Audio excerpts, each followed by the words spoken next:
Good morning, gentlemen. We're on our 15th segment, Think Before You Speak series, the laws of Shemirat Halashon with clarity. Leilun Nishmat Chafetz Chaim, dedicated to the Yeshuot of our Bnei Chabura, the Yeshuot of Klal Yisrael, as well as the Shmira Gdola and the Yeshua Gdola for Chaim Davidov ben Chayesara. Today's halacha is dedicated by a good friend from LA, Leilui Nishmat, his father, Moshe Chaim ben Meir, Ruach Hashem, Tenichenu B'Gan Eden, Amen. Leilui Nishmat, Moshe Chaim ben Meir Zal. Today's halacha is titled, Character Flaws. Now, I think everyone would agree that even the best of people have bad days. And there are times where we can find ourselves in a tough moment and a person loses it, and they say things that they regret, and they say things that they know they should not have said, and they already feel bad about it. Even the best of people have bad moments, a moment of anger, a moment of arrogance. And because of that, the halacha we're about to learn now, I think, is very, very simple. It's forbidden to degrade a person for their character traits or character flaws, like being arrogant or having a bad temper, and telling that over to others, because maybe you caught the person in a bad moment. Maybe you caught that person on a bad day, and it kind of just slipped out in the wrong place, in the wrong time. And at that point already the person regrets it, and they already did teshuvah, and they said to themselves, oof, how did I say that? How did I do that? And because of that, you're not allowed to tell over bad character flaws to other people.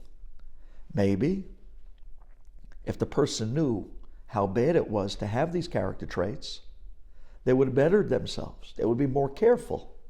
So instead of speaking against the person, approach the person and tell them privately, listen, you might not know this, but I need to tell you the severity of bad midot. And that's why you have an opportunity here. Instead of talking about the person to others and saying over Lashon Hara and getting an Avera for it, you have instead the opportunity to take a person on the side and talk to them nicely with dignity and explain to them how they can be better. And you'll get a mitzvah instead. Hocheach, tochiach, et amitecha. Here's another point. I'm sure that over the years everybody remembers either their mother or their father came up to them at some point in time and said, hey, stay away from that kid. I don't want you hanging out with that kid. Or hey, I don't like your circle of friends. Find new friends. Find better people to hang out with. A person is allowed to come to their child or to a friend or to a family member and warn them to stay away from certain people that have character flaws or different things that they don't want to learn from them. Matter of fact, it's a mitzvah to tell your child to stay away from bad friends, provided that you tell the child or the friend and you clarify and you say, listen up, the reason why I'm allowed to tell you to stay away from that person because he's not a good influence, because he's arrogant, because he has bad midot, is only because of a constructive purpose. I don't want you to learn from them. Otherwise, I wouldn't be allowed to tell you what I'm telling you now. You need to clarify that. You see, because if you don't, then otherwise, the person will get the wrong example. They'll end up thinking that, hey, you're allowed to bash people or tell the bad about others, which instead of them getting the constructive message, which is to stay away from bad people with bad character flaws, they're going to get the message that you're allowed to speak Lashon Hara. And therefore, you have to clarify. I'm only allowed to tell you to stay away from that kid. He has bad midot. He has a bad temper. He has a stealing streak to him. He lies. Stay away from that kid. Stay away from that person. Because I care about you. I don't want you to learn from them. I'm telling you this for a constructive purpose. You know, it's interesting.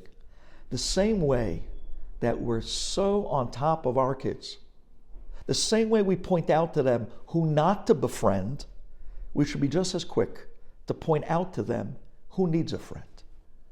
Over the years, how many times we had kids in class who had no one to really hang out with. They weren't inside our clique. They were sitting alone by recess with no one to talk to. We should be the ones to inspire our kids.